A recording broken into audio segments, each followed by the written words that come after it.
அஸ்ஸலாமு அலைக்கும். மீண்டும் மாலை நேரத்துக்கான மிக முக்கியமான பல தகவல்களோடு தான் வந்திருக்கேன். வீடியோவை கடைசி வரைக்கும் பாருங்கள். தெரியாத நண்பர்களுக்கும் மறக்காமல் ஷேர் பண்ணுங்கள். வீடியோ பிடிச்சிருந்தா ஒரு லைக் பண்ணுங்கள், சப்ஸ்கிரைப் பண்ணுங்கள், மறக்காமல் பெல் பட்டனை ஆல் செலக்ட் பண்ணுங்கள். அப்போ தான் நான் போடுற ஒவ்வொரு தகவலும் உங்களுக்கு நோட்டிஃபிகேஷன் மூலம் கிடைக்கும். இது மாலை நேரத்துக்கான செய்தி. காலையில் போட்ட வீடியோவை நீங்கள் இன்னும் பார்க்கலைன்னா நிச்சயமாக போய் பாருங்கள். அதுலேயும் பல முக்கியமான தகவல்கள் இருக்குது. வேதனையான ஒரு சம்பவம். இன்றைய தினம் 7வது ரிங் சாலையில் ஒரு வாகன விபத்து. 4 பேர் உயிரிழந்துள்ளனர், 6 பேர் படுகாயம். முஹர்ரம் அனல் பறக்குது. சாயந்தரம் 6 மணி 9 நிமிடம் ஸ்டார்ட் பண்ணின டெலிவரி இரவு 10 மணி 13 நிமிடத்துக்கு முடிஞ்சது. ஓட்டுநர்களுடைய நிலை மிகவும் கவலைக்கிடமாகவே உள்ளது. வீடியோவோட கடைசியில் இன்றைக்கி ஒரு முக்கியமான வீடியோ அட்டாச் பண்ணியிருக்கிறேன். தயவு செய்து வீடியோவை ஸ்கிப் பண்ணாமல் பாருங்கள். கார்கோக்கு பொருட்கள் வாங்குறவங்க தயவு செய்து பொருட்களை 1-2 தடவை செக் பண்ணிக்கோங்க. மிகப்பெரிய ஒரு சதி திட்டத்தை முறியடிச்சிருக்கிறாங்க குவைத்துடைய முனிசிபாலிட்டி. இது சம்பந்தமான மிக முக்கியமான தகவலும் இருக்குது. வீடியோவை ஃபுல்லாகவே பாருங்கள். முதலாவது தகவல், குவைத்துடைய உள்துறை அமைச்சர் ஷேக் ஃபஹத் யூசுப் சவுத் அல் சபா ஹுசைனியாக்களுக்கு அதிகபட்ச பாதுகாப்புகளை வழங்க உத்தரவிட்டிருக்கின்றார். அதே போல அதிவிசேட பாதுகாப்பு குழு தற்போது பாதுகாப்பில் ஈடுபட்டு வருகின்றனர். இராணுவமும் சேர்ந்து பாதுகாப்பு வழங்கி வருகின்றார்கள். ஹுசைனியாக்களுக்கு வெளியில் கூடாரங்கள் வைக்க வேண்டாம், அது தீ விபத்துக்கள் உண்டாவதற்கும் காரணமாகும் என்று தெரிவித்திருக்கிறார். احنا فعلنا قوانين ما منعنا احد من اقامه اي شعيره من الشعائر. مجرد احنا نظمنا على اساس ان انتفاده اي احداث ممكن تصير، يعني الطلبات اللي كانت موجوده اليوم احنا في هالحر هذا كانوا طالبين يحطون خيام. انا ما وافقت على الخيام لسبب ان ممكن واحد يندس لاي سبب من الاسباب يولع بخيمه من الخيم هذه. الناس اللي قاعدين يعني بالمئات اللي قاعدين داخل الخيمه شنو مصيرهم وشلون راح يطلعون؟ الكويت من بدايه تاسيسها والاخوان الشيعه احنا عايشين ويا بعض كاخوان، وكل واحد له حريه يعبر باللي يبيه في حدود القانون. صاحب السمو كان كلامه واضح، وفي كل خطاباته عسى الله يطول عمره سيدي صاحب السمو انه يقول تطبيق القانون. اذا القانون كان في وقت من الاوقات مو مفعل، اليوم أنا مطلوب مني كوزير داخلية راح أفعل القانون على الكبير قبل الصغير.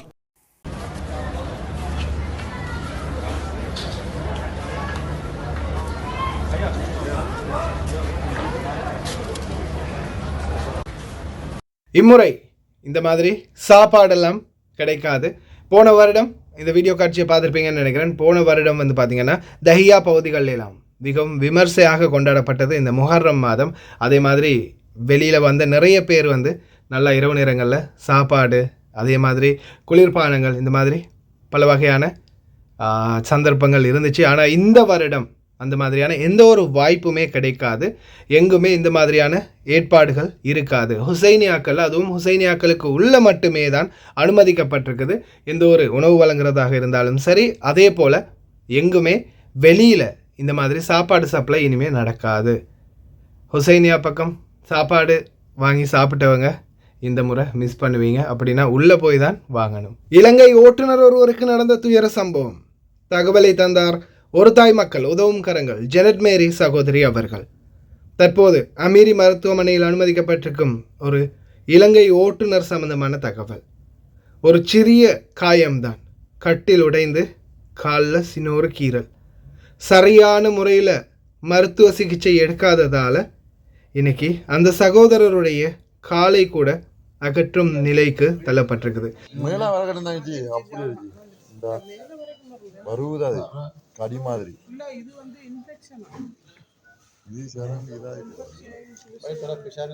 அவர் பேர் என்எல் ஜெய்சரா. ஜெய்சர் அவர் அமீர் ஹாஸ்பிட்டலில் 5ஆம் நம்பர் வார்டு, அந்த 5வது வார்டில் 7ஆம் நம்பர் ரூமில் இருக்கார். 5வது வார்டில் 7ஆம் நம்பர் ரூமில் இருக்கார். முள்ளிப்பத்தானே நான் ஊர். வணக்கம் தம்பி. இந்த பாதிக்கப்பட்ட சகோதரர் கோயிட்டுக்கு 5 நாள் தான். 5 நாளையில் கட்டலில் படுத்திருக்கக்குள்ள இந்த என்ன கட்டல், இந்த இரும்பு கட்டலில் அது உடஞ்சி கீழே விழுந்து அதுலேருந்து ஒரு கம்பி ஒன்று குத்தி கொய்ட்டியை கூப்பிட்ருக்காரு போயிட்டு இன்ஜெக்ஷன் அடிச்சுக்கிட்டு வர்றதுக்கு. அவருக்கு ஏலான்ருக்காரு. அதுக்கு பிற்பாடு இவர் என்ன செஞ்சாரோ தெரியாது, 3 நாளையில் காலெல்லாம் வீங்கி தண்ணி ஊற்ற துவங்கிருச்சு, நீர். அதுக்கு பிற்பாடு இன்ஃபெக்ஷன் போயிடுச்சு ரொம்ப. போன பிற்பாடு ஒன்றும் செய்ய முடியலை. அவங்க ஆஸ்பத்திரிக்கு நிப்பாட்டி இல்லாமல் பிறகு 120 ரூபா கொடுத்து அவங்க சகோதரி இங்கே இருக்காங்க, ஒரு டிக்கெட்டை போட்டு ஸ்ரீலங்காவுக்கு அனுப்புகிற நேரத்தில் வந்து அவரால் போக முடியாது. அந்த காலில் நீர் வடிதான். அப்போ ஏர்போர்ட்டில் வந்து எடுக்க மாட்டேன்ட்டாங்களாம், ரிட்டர்ன் பண்ணிட்டாங்களாம். பிறகு அந்த காசும் அவங்களுக்கு கிடைக்கல. அதே மாதிரி இப்போ அவர் வந்து 3 கிழமை ஆகிருச்சு. இந்த சகோதரரை வந்து ஆஸ்பத்திரியில் நிப்பாட்டி எமேரி ஹாஸ்பிட்டலில், அந்த எமேரி ஹாஸ்பிட்டலில் நிப்பாட்டியிருக்காங்க. சகோதரி தான் போயிட்டு பார்க்குறாங்க. சரி கஷ்டம், இதை கொஞ்சம் அறிவிங்க எல்லாத்துக்குமே. இந்த மாதிரியான விஷயங்கள் நடக்கும்போது ரொம்ப கவலையாக இருக்குது. இதெல்லாம் பார்க்கக்குள்ள அவரோட காலை பார்த்தா பாருங்கள் அப்படி இருக்குன்ட்டு. தயவுசெய்து இந்த மாதிரியான விஷயங்களில் கம்பி குத்திருச்சின்னு சொன்னால் என்னமாவது பார்த்து நடந்து, இந்த மாதிரி என்ன செய்கிறதோ தெரியலை. இப்போ அவரோட காலில் அப்படியே பாதத்திலேருந்து முழங்காலுக்கு கீழே அப்படியே எடுத்துட்டாங்க. வீடியோவை பாருங்கள். இப்படி ரொம்ப ரொம்ப வேதனையான ஒரு விஷயமாக இருக்கின்றது. இந்த நாட்டில் நம்மளை பராமரிக்கிறதுக்காக நம்மளுக்கு ஏதாவது ஒரு நோய் வாயினா நம்மளே தான் பார்த்துக்கொள்ளணும். அந்த வகையில் தயவு செய்து அனைவருமே கவனமாக இருங்க. ஒரு சிறிய காயமாக இருந்தாலும் சரி, ஒரு சிறிய தலைவலியாக இருந்தாலும் சரி, உடனே மருத்துவமனைக்கு சென்று மருத்துவ சிகிச்சை பெற்றுக்கோங்க. ஏன்னா எதையுமே சாதாரணமாக இட போடாதீங்க, சாதாரணமாக நினைக்காதீங்க. பாருங்கள், இந்த சகோதரருடைய கால் சதைகள் எல்லாத்தையுமே அகற்றிட்டாங்க. அவருக்காக பிரார்த்தனை பண்ணுங்கள். தயவு செய்து அனைவருமே ரொம்ப கவனமாக இருங்க. அடுத்ததா ஒரு வேதனையான ஒரு சம்பவம். இன்று காலை 7வது ரிங் சாலையில் நடந்த விபத்து, கோர விபத்து. 6 பேர் இந்த விபத்தில் படுகாயமடைந்து தற்போது அதிதீவிர சிகிச்சையில் அனுமதிக்கப்பட்டிருக்கிறாங்க. 4 பேர் சம்பவ இடத்திலேயே உயிரிழந்திருக்கிறாங்க. இன்னா லில்லாஹி வ இன்னா இலைஹி ராஜிஊன். அல்லாஹ் யஸ்தர். தயவு செய்து ரொம்ப கவனம் ஓட்டுநர்களே. அதுவும் குறிப்பாக அதிவேக சாலைகளில் 7வது ரிங் சாலை, சால்மி, அப்தலி, இந்த சாலைகள் எல்லாமே பார்த்திங்கன்னா ரொம்பவும் ஒரு டேஞ்சரான ரோடாகவே இருக்குது. மிகவும் ஆபத்தான ரோடு.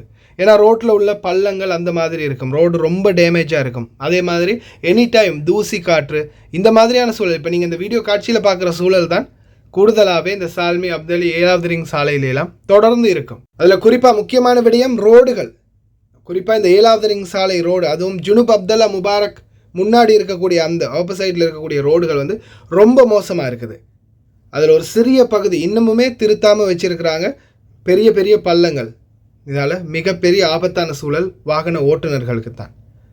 தயவு செய்து ரொம்ப கவனம். வாகனத்தில் முடிஞ்ச வரைக்கும் எல்லா விடயங்களும் சரியாக இருக்கான்றதை செக் பண்ணிக்கோங்க. முக்கியமாக டயர் எல்லாமே நல்ல நிலைமையில் இருக்கா அப்படின்றதையும் தயவு செய்து செக் பண்ணிக்கோங்க. ரொம்ப கவனம். அடுத்ததா ஹைரவான் கத்தா 2 பார்த்தீங்கன்னா இன்றைக்கி ஒரு தீ விபத்து ஏற்பட்டிருக்குது. யாருக்கும் எந்த ஒரு காயமும் இல்லை. தீயணைப்புத்துறை விரைந்து வந்து தீய கட்டுப்பாட்டுக்குள்ளே கொண்டு வந்திருக்கிறாங்க.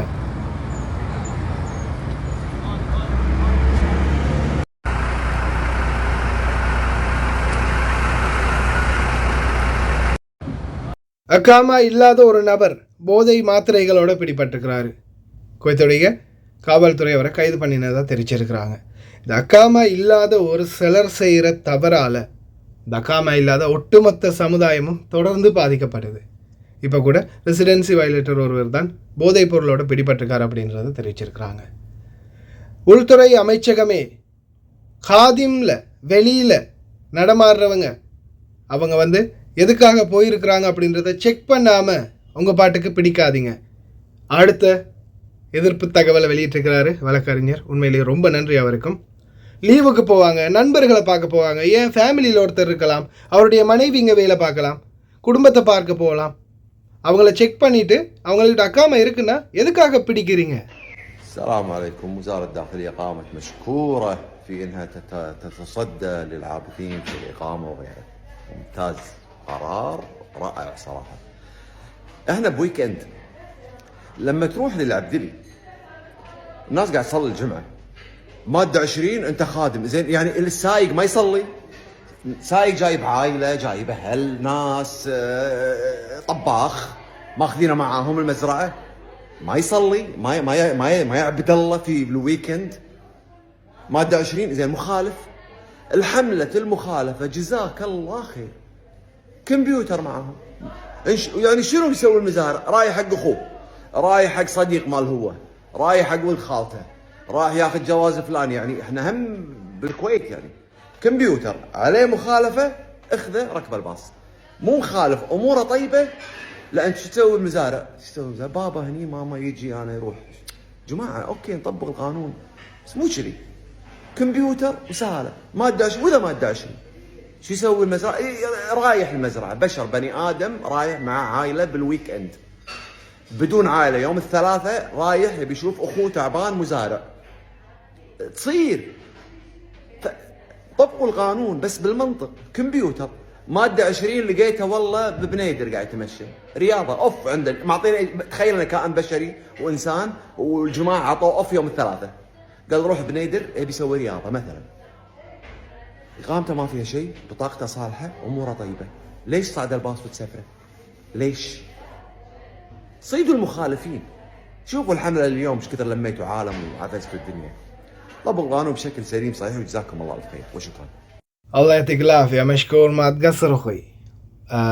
இவருடைய தகவல் என்னென்னா, நீ உங்கள்கிட்ட தான் மெஷின் இருக்குது, சிஸ்டம் இருக்குது, அவங்க மேலே ஏதாவது கேஸ் இருக்கான்னு செக் பண்ணுங்கள், செக் பண்ணி பாருங்கள். கேஸ் இருந்தால் பிடிங்க, கேஸ் இல்லாட்டி எதுக்காக பிடிக்கிறீங்க? பள்ளிக்கு தொலை போனால் பிடிக்கிறீங்க, எங்கேயாவது தூரமாக நின்னா பிடிக்கிறீங்க, ஏன் நண்பர்களை பார்க்க போயிருக்கலாம், ஏதாவது ஒரு முக்கியமான தேவைக்காக போயிருக்கலாம். காதிமில் வெளியில் வேலை செய்கிறவங்களுக்கு ஆதரவாகவே இவருடைய பேச்சு இருக்குது. குறிப்பாக இந்த வெளியில் கடைகளில் வேலை செஞ்சு பிடிப்பாட்டிங்கன்னா நிச்சயமாக தூக்கி உள்ளே போட்டுருவாங்க. ஆனால் நீங்கள் சும்மா எங்கேயாவது வேறொரு தூரமான இடத்துல நடமாடும் போதோ, ரோட்டில் நடந்து போகும்போதோ, வரும்போதோ, தொழுகைக்கு போகும்போதோ, எங்கேயாவது ஜக்கூர் வஃப்ரா இந்த மாதிரி இடங்களில் நிற்கும் போதோ வந்து பிடிச்சாங்கன்னா, எந்த ஒரு நீங்கள் குற்றமும் செய்யாமல் பிடிச்சாங்கன்னா அது வந்து தவறு அப்படின்றத சுட்டி காட்டியிருக்கிறாரு. ஏற்கனவே அந்த வெளியில் ரூமில் இருக்கிறவங்களுக்கும் ஆதரவாக ஒரு வீடியோ பதிவு ஒன்று போட்டிருந்தார். அது சம்மந்தமாகவும் இப்போதைக்கு வைரலாக போயிட்டுருக்குது பேச்சுவார்த்தைகள். இன்ஷா அல்லாஹ் விரைவில் காதிமில் இந்த வெளியில் இருக்கிறவங்களுக்கு ஒரு நிம்மதியான சூழல் வரலாம். துவா செஞ்சுக்கோங்க. அடுத்ததா குவைத்தி குடிமகள் ஒருவர் 40 தினார் 50 தினார்னு நீங்கள் செலவு பண்ணி பூக்களை வாங்கி கொடுத்தீங்கன்னா 2 நாளில் குப்பை தொட்டிக்கு தான் போகுது. பேசாமல் அந்த பணத்தை கவரில் போட்டு கொடுத்தீங்கன்னா நல்லா இருக்கும் அப்படின்னு தெரிவிக்கிறாங்க. يا ناس لا تشترون ورد تودون حق أي واحد. تشتري ب30-40 آخر شيء نقط الزبالة. عطى فلوس وخلاص فك نفسك. والله نصيحة. والله شوف آخر شيء الورد وين؟ بالزبالة. هذا قيمته 30-40 دينار.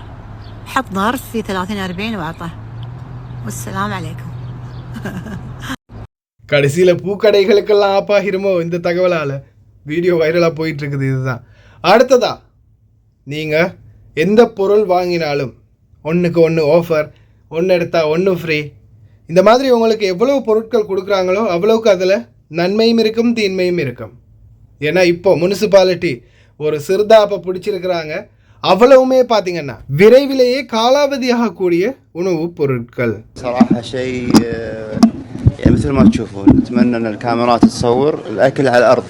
طبعا احنا تواصلنا الان مع هيئة الغذاء وراح يتواجدون خلال يعني ان شاء الله دقائق معدودة لاتخاذ كافة الاجراءات القانونية لمثل هذا التصرف. يعني اللي ما اعرف شنو اسميه، هل هو غير اخلاقي ولا يعني تصرف متهور. يعني مو معقولة الجشع واصل إلى هذه المرحلة. يعني شوفوا أكل الناس على الأرض ما في أي اشتراطات صحية. راح يتم اتخاذ كافة الإجراءات القانونية تجاه هذا المخالف، ويعني أقصى العقوبات اللي ممكن يطبقها القانون على مثل هذه المخالفات الجسيمة حقيقة، اللي تعرض مو بس أرواح الناس للخطر، صحتهم. ويعني ما أعرف هذا شلون يعني يقدر انه يبيع بهالطريقة هذه. يعني شيء فعلا مؤسف اللي شفناه اليوم في مثل هذا السرداب. تاخذون لقطات يعني على ما في اي اجراء، يعني ما في اي احترازات صحية، والمكان اصلا غير مهيأ لتخزين الغذاء، وفي يعني معدوم الاشتراطات الصحية. والآن هيئة الغذاء راح تكون متواجدة وراح يتم اتخاذ كافة الإجراءات القانونية. احنا كبلدية راح ناخذ إجراءاتنا بالكامل، وكل الجهات يعني نحن نتواصل مع جميع الجهات الحكومية لأخذ اللي مثل هالحالة هذه. مو بس ما نكتفي فقط في البلدية، ولكن ونصعد الموضوع على كل الوزارات المعنية في هذا الخصوص. باب هني في كاميرا والباب الثاني هني، وفي ثلاجات هذيلا ماخذ الكهرباء من السرداب تحت، في بايرات لو تلاحظون زوم بس هني، شوف هني زو الوايرات هني من ورا. طبعا حاط له ثلاجة تحت من الصوب الثاني، وفي اشياء تنتهي قريب، في اشياء تنتهي قريب تاريخ 31/7 ينتهي يعني هذا اللي بيدك الحين منتهية؟ لا مو منتهية، باقي لها كم يوم تنتهي يعني خلاص. وباقي الاغراض هم في تناتيش نفس الشيء انتهاء من تاريخ 1/7/2024. هاي البضاعة التالفة يعني باقي كم شهر تنتهي، واللي هالشهر منتهي. بس مثل ما انتم شايفين هذا المقصد.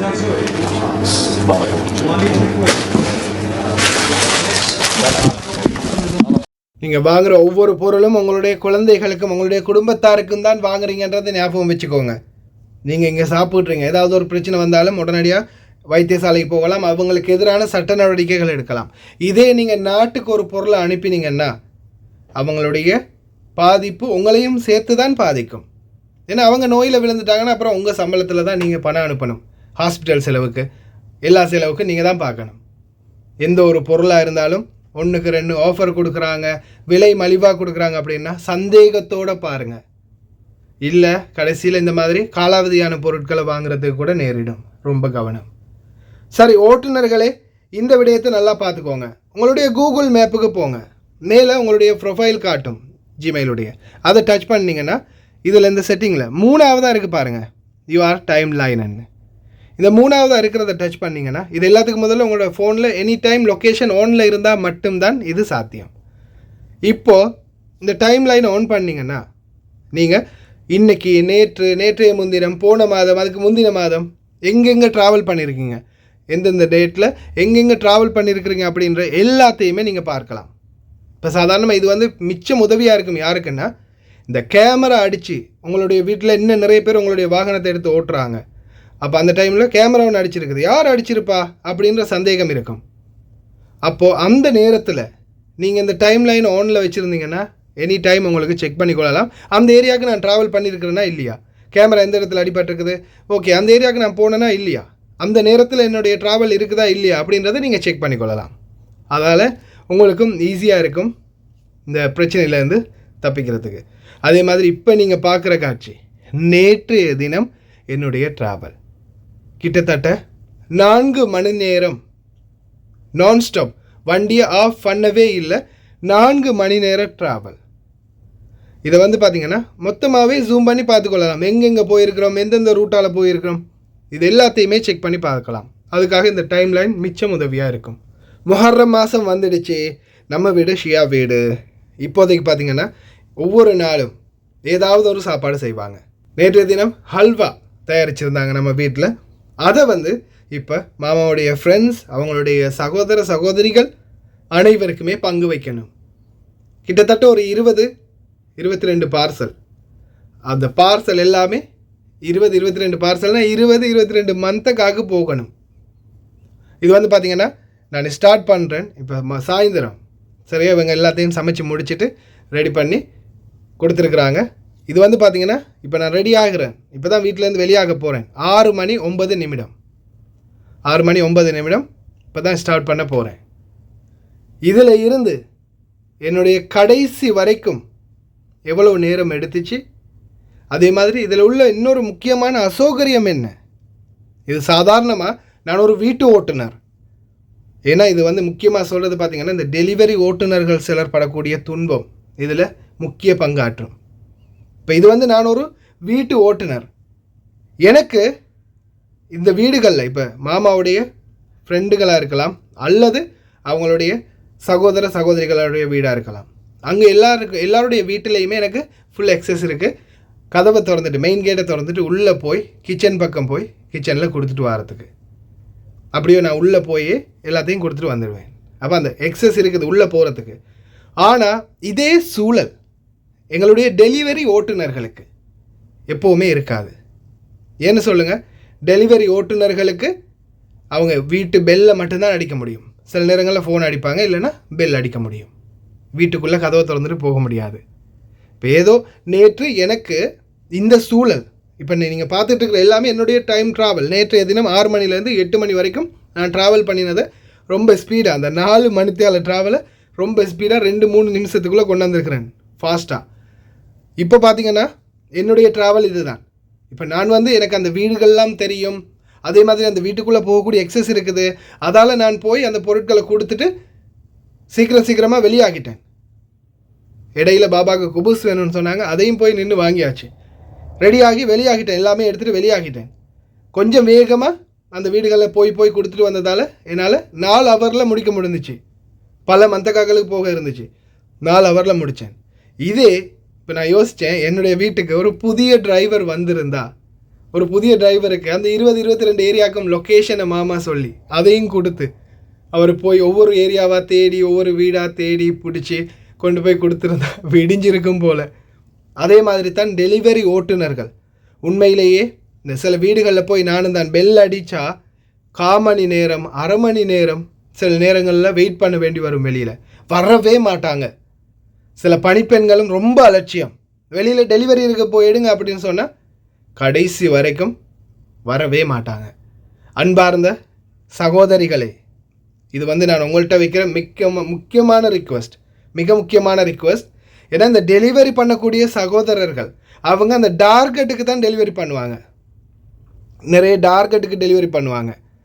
அப்போ அந்த டார்கெட்டை முடிக்கணும்னா அவங்களுக்கு கொடுத்துருக்கிற ஒரு 5 பார்சல், அந்த 5 பார்சலையும் குயிக்காகவே அவங்க டெலிவரி பண்ணி முடித்தா தான் அடுத்த ஆர்டர் எடுக்கலாம். ஒவ்வொரு வீடுகளையும் அரை மணி நேரம், 1/4 மணி நேரம் அப்படின்னு வெயிட் பண்ணினாங்கன்னா கடைசி வரைக்கும் அவங்களால குயிக்காக அவங்களுடைய நிலைமையை சரி செய்ய முடியாது. அன்றைய நாள் டார்கெட்டை கூட முடிக்க முடியாது. இப்போ கூட பார்த்திங்கன்னா காலையில் 11 மணிலேருந்து சாயந்தரம் 4 மணி வரைக்கும் அவங்களால டெலிவரி பண்ண முடியாது அப்படின்ற ஆர்டர் இட்டுருக்குறாங்க. அதனால் எப்போவுமே அவங்களால அவங்களுடைய டார்கெட்டை கண்ட்ரோல் பண்ணவே முடியாது. இந்த மாதிரி சூழல் இருக்கிறதால அவங்க இப்போ கொஞ்சம் அசௌகரியமான சூழலுக்கு முகம் கொடுக்குறாங்க. டார்கெட் முடிக்க முடியலை, சரியான நேரத்தில் அவங்களுக்கு அவங்களுடைய அந்த டார்கெட்டை முடிக்காததால் சம்பள பிரச்சனை இருக்குது, சம்பளம் சரியாக கிடைக்கிறது இல்லை, நிறைய சம்பளம் கழியுது. இந்த மாதிரி நிறைய பிரச்சனைகளை தொடர்ந்து முகம் கொடுக்குறாங்க. அதால் இந்த வீட்டு பணிப்பெண்கள் சகோதரிகளே, தயவு செய்து ஒரு டெலிவரி வந்திருக்குது, வெளியில் அப்படி டெலிவரி வந்திருக்குது அப்படின்னா அவங்களோட கொஞ்சம் அவசரமாகவே போய் அவங்களுடைய பணத்தை கொடுத்துட்டு அவங்களுடைய பார்சலை வாங்கிட்டு அவங்கள வேகமாகவே அனுப்ப பாருங்கள். ஏன்னா உண்மையிலேயே ரொம்ப கஷ்டமான சூழல் அனுபவிச்சுட்டு இருக்கிறாங்க இந்த டெலிவரி ஓட்டுநர் தான். வெயில், எவ்வளோ வெயில் அடிக்குது யோசிச்சு பாருங்கள். வெயில், மழை, தூசி எல்லாத்துலேயுமே இந்த பைக் ஓட்டுநர்கள் எல்லாத்தையுமே தாங்கித்தான் அவங்க இந்த வேலையை செய்கிறாங்க. அதனால் முடிஞ்ச வரைக்கும் அவங்களால் முடிஞ்ச பெரிய ஒரு உதவி எதுன்னா வேகமாக போய் அவங்களுடைய பொருட்களை பெற்றுக்கொள்கிறது. அவங்க கொண்டு வந்திருக்கிற பொருட்களை பெற்றுக்கொண்டுட்டு அவங்கள வழி அனுப்பி வைக்கிறது. கடைசியாக எல்லா ட்ராவலும் முடிச்சாச்சு. கிட்டத்தட்ட 22 மந்தக்கா. சரியாக சாயந்தரம் 6 மணி 9 நிமிடம் நான் ஸ்டார்ட் பண்ணினேன் வண்டியை. இப்போ தான் வண்டியை ஆஃப் பண்ணுறேன். வண்டியை ஸ்டாப் பண்ணிவிட்டு வண்டியை ஸ்டார்ட்லேயே வச்சு அங்கனைக்கே கொண்டு போய் கொடுக்குற மாதிரி இருக்கிறதால வண்டி ஆஃப் பண்ணுறதில்ல. அப்போது பாருங்கள், இவ்வளோவெல்லாம் முடிச்சுட்டு டியூட்டியை முடிச்சுட்டு இப்போ தான் ரிட்டர்ன் வந்திருக்கிறேன். டைம் எத்தனை? சரியாக 6 மணி 9 நிமிடத்துக்கு வெளியாகி போனது. இப்போ எத்தனை மணி? 10 மணி 13 நிமிடம். கிட்டத்தட்ட 4 ஹவர், 4 மணித்தியாலம். எனக்கும் ரெஸ்ட் இல்லை, என்னுடைய வண்டிக்கும் ரெஸ்ட் இல்லை. இதுதான் நிலைமை. இப்போது இதுக்கப்புறமா இப்போ வண்டி ஓடிட்டு இருக்கும்போது நியூஸ் தேட முடியாது, கலெக்ட் பண்ண முடியாது. அதுக்கப்புறம் நியூஸ் ஒவ்வொரு சேனல்லையும் போய் எனக்கு மெசேஜ் போட்டிருப்பாங்க, நிறைய பேர் மெசேஜில் அனுப்பியிருப்பாங்க நியூஸ். இது எல்லாத்தையுமே தேடி கண்டுபிடிச்சி அதெல்லாமே எடிட் பண்ணி ரெடி பண்ணி நியூஸுக்கு எடிட்டரில் போட்டு அதுக்கப்புறமா நியூஸ் வாசித்து சிங்கள மொழி தமிழ் மொழி ரெண்டுலேயுமே நியூஸை வாசிச்சுட்டு அதுக்கப்புறமா அதை யூடியூப்பில் டைம் ஷெடியூல் பண்ணி அதை அப்லோட் பண்ணிவிட்டு யூடியூப்பில் என்ன குழப்பம் வருவாங்கன்னு தெரியாது, எந்த வீடியோவில் எந்த பிரச்சனை வரும், அதை அப்ரூவல் பண்ணுவாங்களா இல்லையா, வீடியோ அப்லோட் ஆகி அது ஓகே க்ரீன் சிக்னல் விழுந்துடுச்சுன்னா தான் ஏதோ பட்ட கஷ்டத்துக்கு நிம்மதி அப்படின்னு சந்தோஷமாக நிம்மதியாக கண்ண மூடலாம். அப்படி வீடியோ முடிச்சுட்டு கண்ண மூடலாம்னு நினைக்கிறீங்களா? ஒரு நாளைக்கு 200-300 மெசேஜ் இருக்கும், வீடியோ போட்டதுக்கான கமெண்ட் இருக்கும். இது எல்லாமே செக் பண்ணி எல்லாமே முடிச்சுட்டு எங்கே தூங்குறது, கோழி கூவுறதும் தூங்குறதும் ஒரே மாதிரி தான் இருக்கும்ன்ற மாதிரி வடிவேல் சொல்கிறது நம்ம வாழ்க்கையில் தொடர்ந்து நடந்துக்கிட்டு இருக்குது. ஆனாலும் இப்போதைக்கு கொஞ்சம் முயற்சி பண்ணிகிட்டு இருக்கிறேன். ஏன்னா உடல்லையும் பார்த்துக்கொள்ளணும் இல்லையா? சொல்லுவாங்க இல்லையா, அந்த நிறைய பேர் கமெண்ட்லேயே சொல்லியிருந்தாங்க, என்னது சுவர் இருந்தால் தான் சித்திரம் வரைய முடியும்னு. அதனால் இப்போ கொஞ்சம் அதிகமாகவே உடலை கேர் எடுத்துக்கொள்கிறேன். இன்ஷா அல்லாஹ் துவா செஞ்சுக்கோங்க, கவனமாக இருங்க. கடைசி வரைக்கும் பார்த்து எல்லாருக்குமே ரொம்ப நன்றி. தெரியாத நண்பர்களுக்கு மறக்காமல் ஷேர் பண்ணுங்கள். வீடியோ பிடிச்சிருந்தால் ஒரு லைக் பண்ணுங்கள், சப்ஸ்கிரைப் பண்ணுங்கள். இன்னொரு நல்ல வீடியோவில் சந்திக்கலாம்.